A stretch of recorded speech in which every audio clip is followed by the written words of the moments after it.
All right, short, sweet. Here we go. Designation process. Some of you may have heard me talk about it, so thought I would give you a little summary of it, and that way, if you have any questions, you can ask before goal day, and I can answer them for you.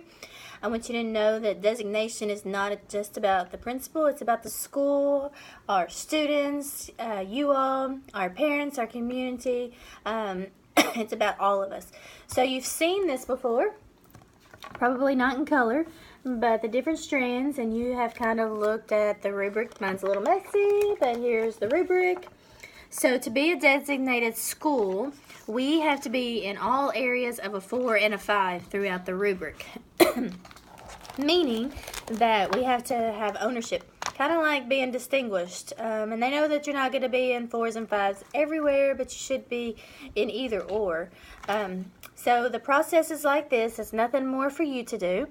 What you and I and the school will do is, well, first of all, a lot of the work is on me at the beginning, is the application process, and I can work on that during the summer.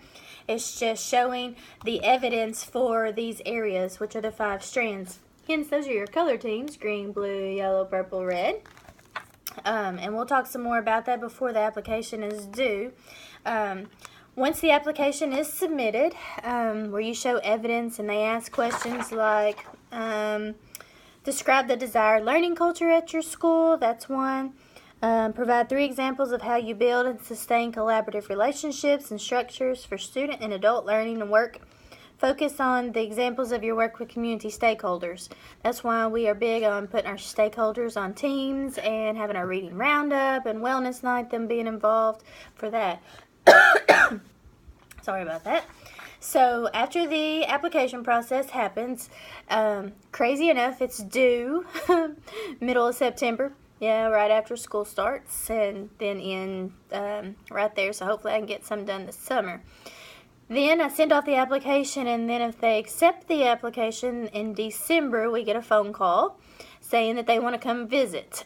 When they come visit, they'll talk to community members. We'll have a parent kind of luncheon. Want to invite in parents that we've had this past year, PTO, community members.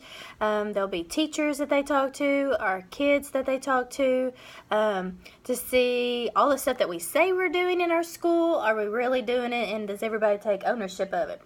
For example, PLCs, are they led by the teachers? Are they led by the leadership team? Are we watching each other teach? Are we talking about each other's things that we're teaching? Do we look at student assessments and data to make decisions? Things like that. Do we have a vision, a mission, and a core belief, and do you see it in our school?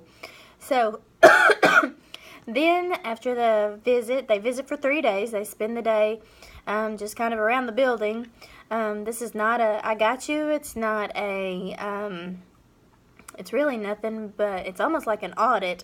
But if you they come back in May and contact you and say you have designated, then it's a special celebration, not only for myself but for the kids and for you all for all of your hard work.